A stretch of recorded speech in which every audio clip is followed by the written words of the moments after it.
All right, this begins the section on solving linear equations and inequalities. This is Unit 1, Lesson 1, and we're going to talk about several things here. We're going to have about 10 examples, and then that should help you do the work that we're going to have to go with this. Okay, so the first example here is simply using the properties of the algebra, which is going to be used on all of these. What we have here is we have solve x plus 2 equals 19. Okay, the first thing we're going to do here, or first thing we're going to use here is the subtraction property of equality.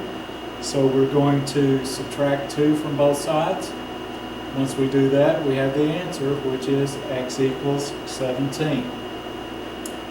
Okay, let's move to example 2. Example 2 is another simple one. This one says 2x equals 46.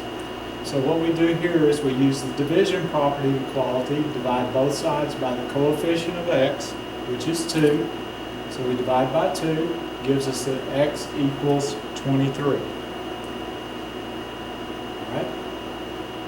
This one has two terms on one side, so here's what we do. The first thing we're going to do is use the addition property of equality, which says that if we add 8 to both sides, we'll still have an equal statement.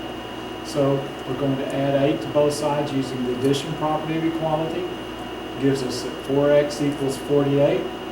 Then we use the division property of equality, which tells us that x is equal to 12. Let's go to example 4. Example 4 is a little bit more complicated. Notice that we've got more terms here, and we're going to have to combine like terms before we can solve. So the first thing we do is combine the like terms. So 4x minus x is 3x plus 12 equals 0.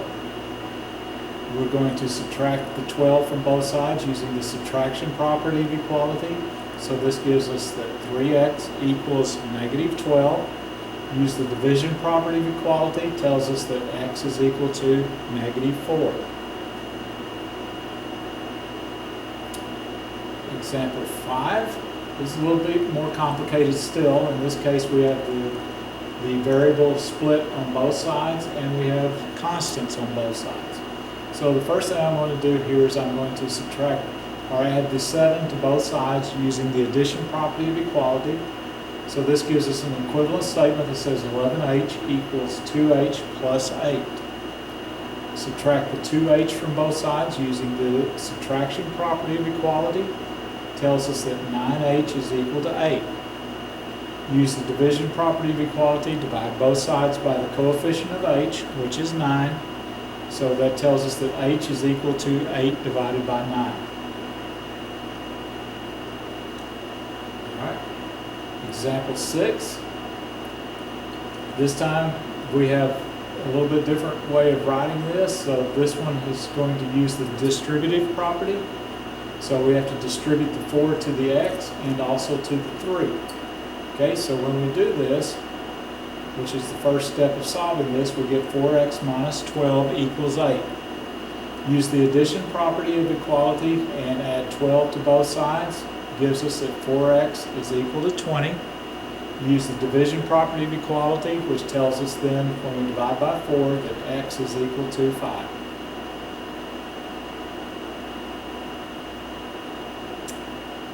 Okay, example 7. It's a little bit more complicated still because now we have split variables and we also have the distribution that has to go on. So let's go ahead and see what we do. The first thing I would do is do the distributive property. So when we do that, we get negative 3y minus 24y minus 8 equals y minus 9. Combine the like terms here, which gives us negative 27y minus 8 equals y minus 9. Okay, I'm going to add the 27y to both sides. So this gives us 27y, 27y. When we do this, we get negative 8 equals 28y minus 9. Use the addition property, bring the 9 over to the other side.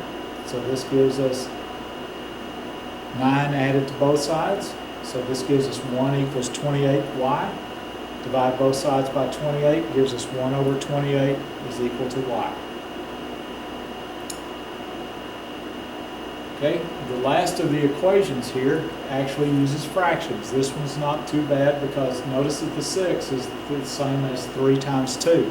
So 6 is what our common denominator has to be.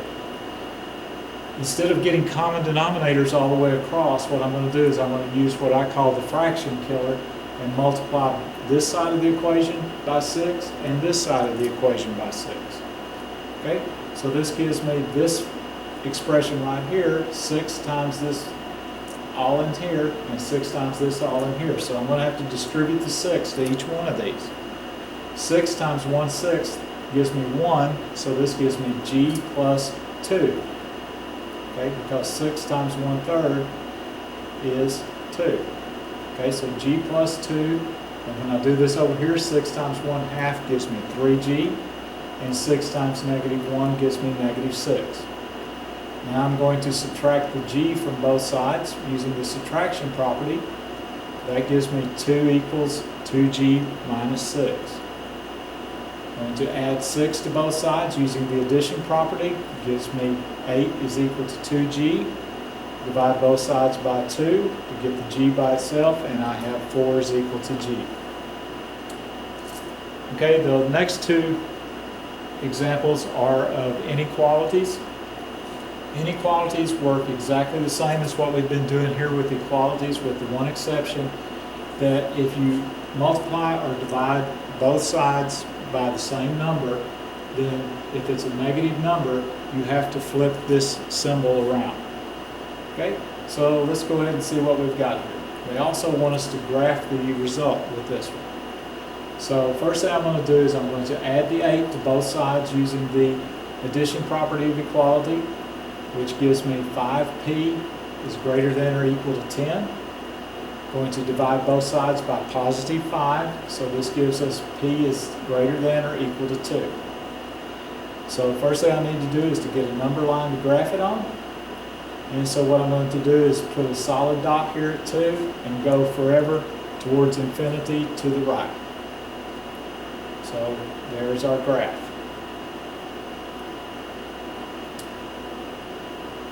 Example 10 is another inequality. This time notice that there's not an equal part to it, so 4k plus 11 is less than 6k plus 19. So the first thing I'm going to do here is subtract the 4k from both sides using the subtraction property of equality. Then I'm going to have the resulting expression of 11 is less than 2k plus 19. Then I'm going to add or subtract 19 from both sides using the subtraction property. This gives me -8 is less than 2k. So divide both sides by 2 using the division property of equality gives me -4 is less than k. Once again, they want us to graph this, so this time I need the negative part of the number line. So since -4 is less than k, what that means is that I start here at -4 and go in the direction of -infinity. Okay? So there's my graph for that. Okay? Anyone, if you have questions about this, then be sure you address them when we get to class tomorrow, and we'll see what we can do with them. Thank you very much. Goodbye.